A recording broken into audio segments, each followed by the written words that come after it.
The main topic of our deliberation will be the situation in the Middle East.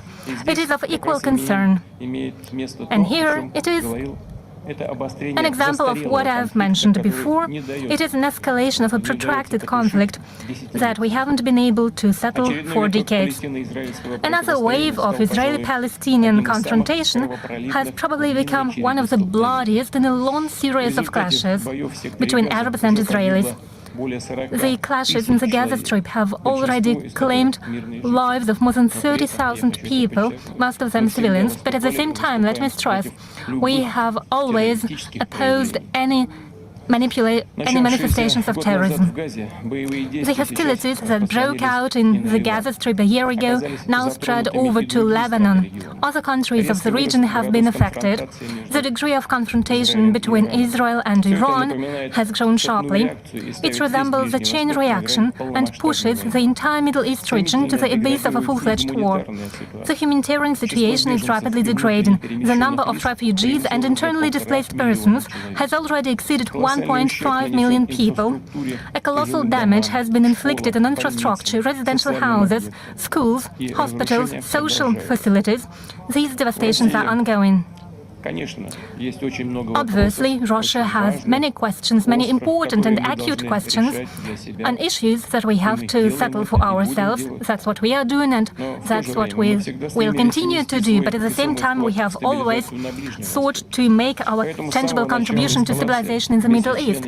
Therefore, from the very beginning of escalations, together with BRICS member states and other partners, we have actively joined the efforts to settle the conflict. As you remember, we even held an extraordinary video summit of our group in November 2023. Obviously, it is an urgent task to launch a comprehensive political process in order to resolve the Middle East issue in its complexity. We need to make sure the violence is stopped and crucial assistance is provided to those affected, as well as sufferings are alleviated. The parties need to reach a settlement on the generally recognized international legal framework, explicitly envisaging creation of an independent Palestinian state coexisting peacefully with Israel. Rectification of historical injustice against Palestinian people can give a guarantee of peace in the Middle East. Until this issue is solved, the vicious circle of violence will not be broken. People will continue to live in the atmosphere of permanent crisis with inevitable recurrence of mass violence. I would like to reiterate once again that the key requirement to restoring stability on the Palestinian territories is the realization of the two-state formula endorsed by the resolutions of the Security Council and the UN General Assembly. As for the assessment of the overall situation in the world, let me emphasize that the states represented here today dispose of truly great opportunities and resources, share high profile on the world stage, and use all of that actively to truly further ensure global security and promote sustainable development processes in the world. Most of our countries have proposed in this context their very useful initiatives. On our part, Russia has put forward an idea of building an equal and indivisible security system in Eurasia on an inclusive and non-discriminatory efforts in order to effectively ensure true stability and peaceful coexistence of all states and people on the continent. And of course, it is quite symbolic that today's meeting is taking place on the United Nations Day.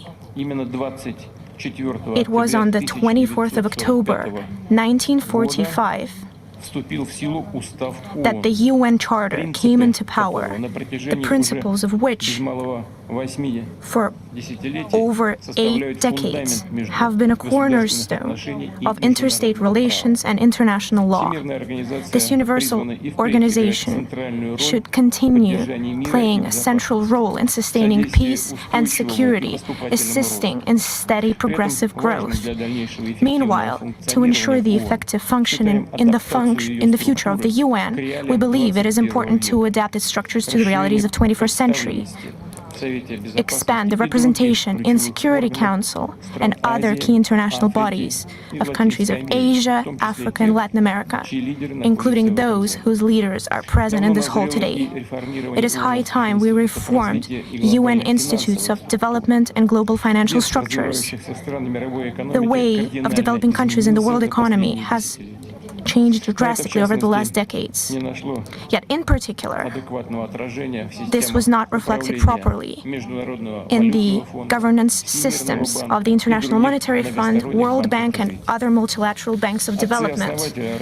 Founding fathers of the United Nations Organization saw its purpose in being the center for harmonizing the actions of the nations, because it is only collectively and in agreement we can efficiently respond to global threats and challenges, including such threats as combating terrorism, illegal drug circulation, corruption, organized crime, including criminal use of ICTs, and of course, ensure steady economic growth for the welfare of global development and prosperity.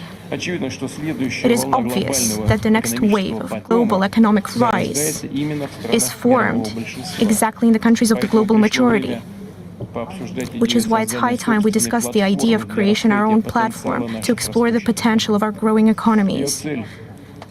Its goal is to increase the investment flows to the countries of BRICS, Global South and East, as well as focusing on investments into great infrastructure and technological projects. It's important to build alternative, secure, multilateral financial mechanisms and manufacturing logistic chains free of any dictate, as well as ensuring exchange of technologies and best practices, develop and increase capacity of new international transport corridors. Russia, together with our partners, is working on such important global routes as North-South, Northern Sea Route, and we invite all the interested parties to collaborate with us. As we all well know, an important part on the Sustainable Development Agenda is climate. Understandably, the International Climate Agenda should be aimed at working out practical solutions to the issue of global warming. In this context, it's especially important to provide access for the countries of Global South and East to financing and technologies to help them adapt to climate change. Let me point out, Russia tries actively to participate in the global climate process. Our country plays one of the leading roles in reducing greenhouse gas emissions, and our energy mix is one of the greenest in the world.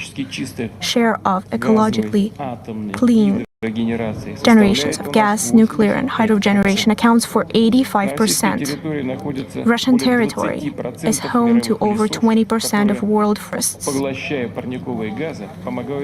absorb the greenhouse gases and help slow down the global warming. Russia also contributes greatly to ensuring world food and energy security.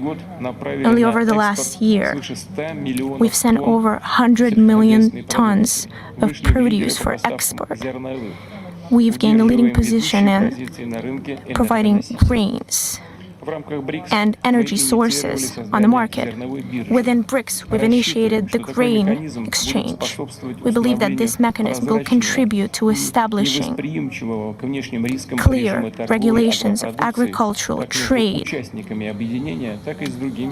resistant to external risks, both with the members of these organizations and with our other partners. In conclusion, let me emphasize once again that Russia, as well as other BRICS states, is open to joint work with countries of the Global South and East to promote an inclusive and sustainable developments toward building a better world, a world that takes into account opinions and interests of each people, respects their right to sovereign development, their originality, recognizes the absolute value of all the cultures, traditions, and religions, with no exception. I believe that today's discussion will be constructive and substantial, will contribute to solving relevant issues both on the regional and global agenda.